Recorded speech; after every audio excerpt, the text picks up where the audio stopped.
So the box that these infrared Salesman 6s comes in is inspired by the Salesman sample box. It comes in natural cardboard with red printing on the top, and on the sides, of course, this is Jumpman and Nike Air branding. You've got the thin size tag on the front of the box. I grabbed a size 9, which is my true size. I grabbed my pair from Go. Paid way too much money for them, but that's the price I pay.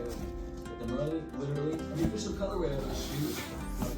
And opening up the box, you actually find a sample tag sticker on the top of the box lid, which says, "Attention PL, date 10/1/99, black infrared Air Jordan 6 SS, and then spring summer 99. Inside the box, you've got two different kinds of paper. You got black, you got white, and then of course you got the shoes themselves. And one detail that you'll notice as I pull the sneakers out of the box is the sample. It actually adds on a faux sample tag to mimic or match the original sample tag from the Salesman sample. I really like it. It's not anything big, anything crazy. It's not like a rubber hang tag. It's not just a piece of paper attached to the shoe that I'm going to cut off immediately before you put the shoe on, but it just gives the shoe a bit more added story. I really like that a lot. Plus, with the box, it creates this very cohesive idea, concept for shoe. It's always a good thing. That's all there is to the box. The only problem is, if you like a cohesive look of your boxes, you're not going to like that box very much because the Air Jordan boxes come in that natural cardboard, usually Air Jordan 6 boxes. So, I don't know. If you keep your boxes, maybe that's a problem for you. Let's talk about how we got here with this pair of sneakers. The Air Jordan 6 first released back in 1991. This is the 35th anniversary of the Air Jordan 6 in 2026, and it's one of the most iconic and famous Air Jordan sneakers of all time. Namely because Michael Jordan won his first championship with the shoe. The Air Jordan 6 started the first three-peat. I'm not crediting the three-peat to the Air Jordan 6 because he only won one championship, but I will say that this was the first shoe that he won a championship. So that's, as you probably could have guessed, the Air Jordan 6 was originally designed by Tinker Hatfield, one of the most iconic and legendary sneaker designers of all time.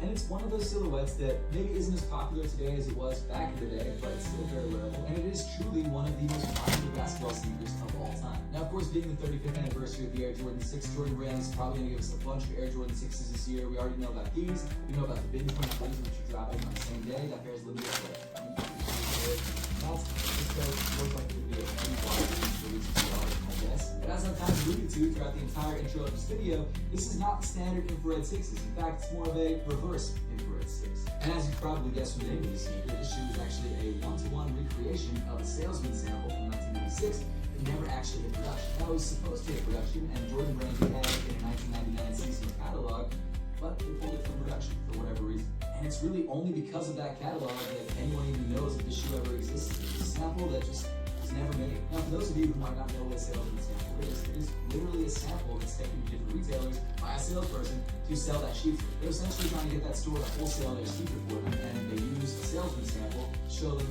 sort of what the sneaker will end up looking like. And this colorway or take on the infrared 6 apparently was a Salesman sample. Now, it was shown off in 1999. I don't know if that's exactly when the Salesman sample was made, or maybe it was made in 91 for the original Air Jordan 6s, and they just didn't show it off to that catalog in 1999. They don't really get into the story too deeply on the website, but they did say that this pair is the original. In fact, it's got the details like sample printing on the sock liner, which we'll talk about later, and of course the sample tag, and really tie it back to the original. Now, for those of you that were really excited about getting a retro infrared 6, unfortunately, we're not. This is what we're getting, and honestly, close enough. It's kind of like what we got with the Rare Air 1 Lactose, except in my opinion, it's better than those because while I didn't mind the Air Jordan text on the side of the shoe, I get why people didn't like it. This shoe, it's so similar. There are a couple tweaks and differences, but they're not that noticeable. Now, speaking of the Air Jordan 6 infrared, that shoe did retro back in 2000 and 2010, and I believe 2014, and it also dropped in 2019 as well. I thought it was 2020, but I think it was 2019. But now in 2026, 7 years later, for the 35th anniversary of the 6, we're getting the shoe once again in,